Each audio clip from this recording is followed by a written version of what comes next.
Bonjour à tous, on se retrouve pour un nouvel épisode de l'émission dédiée aux acteurs et actrices méconnus ou presque du grand public. Et comme vous pouvez le voir, pour la première fois, je vais mettre en avant une actrice. Et là, vous vous dites, pourquoi j'ai attendu aussi longtemps ? Je vais vous le dire. Déjà, je trouve que ça a été galère de trouver quelqu'un habitué des second rôles, mais surtout qui a eu une régularité dans sa carrière. Souvent, certaines actrices ont marqué une décennie ou deux, puis petit à petit sont tombées dans l'oubli par des séries B assez pourries ou des séries qui n'ont pas duré.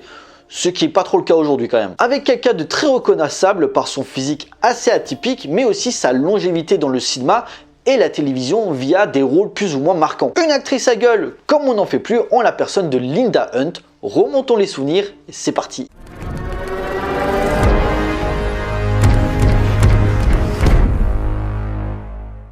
Née en 1945 à Morristown dans le New Jersey, Lydia Susanna Hunter de son vrai nom a eu un parcours très compliqué et ce depuis sa naissance. En effet, au bout de 6 mois, ses parents ont remarqué que quelque chose clochait dans son métabolisme. À l'hôpital, les médecins lui ont diagnostiqué une forme d'hypothyroïde congénitale, retardant son développement moteur. Mais au lieu de partir défaitiste, sa mère s'est démenée chaque jour pour renforcer ses capacités motrices. Mais si à l'école ça a été difficile avec ses profs et ses camarades se sentant exclus, sa vie va prendre un nouveau tournant à 8 ans lorsqu'elle assiste à une représentation de Peter Pan au théâtre, lui confortant dans l'idée de devenir comédienne. Un intérêt qui lui permettra à l'adolescence d'intégrer la Goodman School of Drama de Chicago. Un autre bouleversement dans sa vie lorsque son médecin lui annonce qu'elle n'est pas atteinte d'hypothyroïde congénitale, mais bien de nanisme hypopituitaire. Et malgré plusieurs traitements, sa condition ne s'améliorera pas au fil des années, mesurant seulement 1m45. Après avoir joué dans plusieurs pièces à Broadway durant les années 70, le cinéma lui ouvre les portes en 1981 avec Popeye, réalisé par Robert Altman. Adaptation du comics créé par Elsie Segar en 1919 avec Robin Williams dans le rôle principal, Linda Hunt a un petit rôle jouant la mère du boxeur Oxblood Oxert que Popeye affronte lors d'un match de boxe. Une légère apparition pour une scène plutôt sympa, ce qui n'empêchera pas le film d'être très mal reçu par la critique et le public malgré son succès.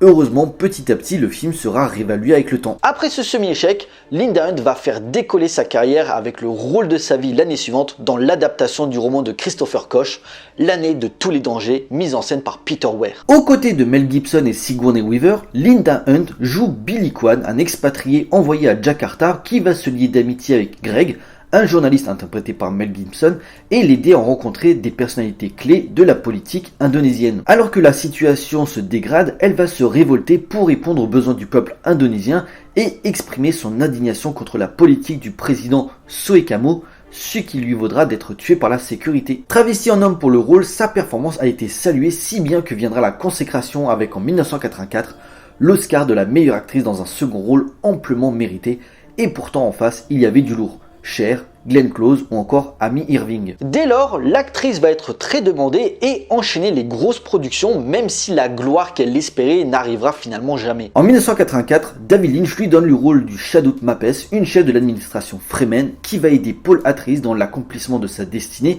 et son combat contre les Harkonnen dans la méga production maudite Dune tirée de l'œuvre culte de Frank Herbert. L'année suivante, elle gère un saloon dans le western Silverado réalisé par Lawrence Kasdan où elle essaye d'exister auprès d'un gros casting, Kevin Kline, Scott Glenn, Kevin Costner, voire Rosanna Arquette. Le film sera un échec, ce qui annulera la possibilité d'une suite. À l'aube des années 90, Linda Hunt va petit à petit rentrer dans le rang et enchaîner les comédies. En 1989, elle aide Roseanne Barr à créer une agence pour aider les femmes opprimées après que cette dernière ait été trompée par son mari avec Meryl Streep dans la comédie sociale J-Devil, La Diable de Susan Seidelman. L'année suivante, elle joue la directrice d'une école maternelle dans Un flic à la maternelle réalisé par Ivan Reitman aux côtés d'Arnold Schwarzenegger qui joue un flic infiltré en professeur pour ainsi retrouver l'ex-femme et l'enfant d'un trafiquant de drogue. Très drôle, Un flic à la maternelle sera un gros carton qui rapportera 200 millions au box-office mondial. En 1991 sort Espion Junior de William Deere narrant les mésaventures de Michael Corben,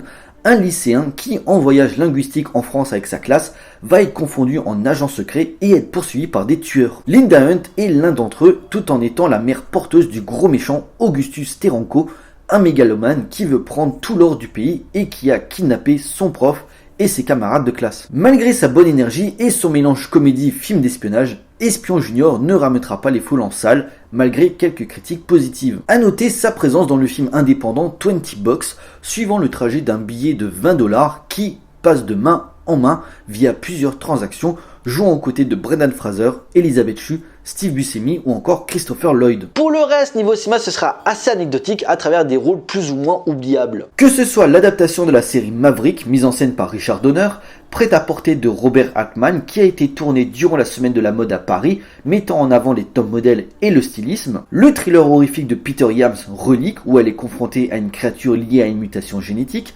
apparition réalisée par Tom Shadyac, un film fantastique qui parle de l'après la mort, voire récemment la voix de Lady Proxima dans le spin-off de la saga Star Wars, centré sur Han Solo. On peut voir que le cinéma lui a pas donné sa chance comme elle l'espérait.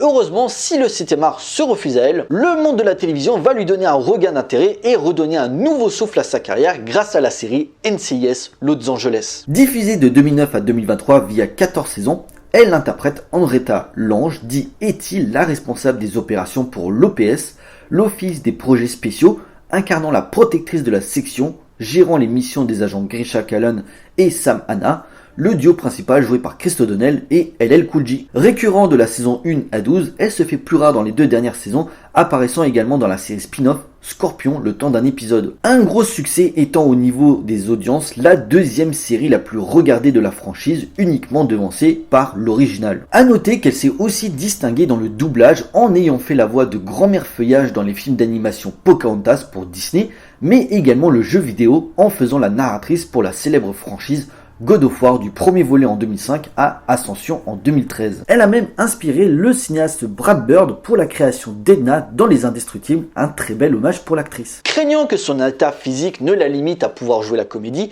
Linda Hunt s'est battue toute sa vie pour réussir. Et même si sur grand écran elle a dû se contenter de second rôle, elle a toujours su trouver des personnages imposants et autoritaire pour se démarquer alors qu'elle était souvent accompagnée d'un gros casting. Toujours avec une attitude positive et avec un travail acharné, Linda Hunt aura marqué plusieurs générations. Certes, sa petite taille ne lui fait pas passer inaperçue aux yeux des spectateurs, sans oublier sa vie privée, étant en couple avec une femme depuis les années 70, une femme atteinte de nanisme et en plus homosexuelle, sa carrière aurait pu s'arrêter avant même d'avoir commencé, surtout dans un milieu aussi sélectif que le cinéma, et rien que pour ça, tous les obstacles qu'elle a franchis, son combat pour s'affranchir du regard des autres, elle mérite le respect. Voilà, cette vidéo est à présent terminée, j'espère qu'elle vous a plu, on like, on partage comme d'habitude. N'hésitez pas à me laisser des commentaires pour me dire ce que vous pensez de cette actrice et dites-moi dans quel rôle elle vous a le plus marqué, que ce soit au cinéma ou à la télévision. Pensez à me suivre sur les différents réseaux sociaux pour suivre l'actualité de la chaîne et surtout, abonnez-vous pour la soutenir. Pour nous, on se retrouve pour une prochaine vidéo, d'ici là, portez-vous bien, allez voir des films, ciao.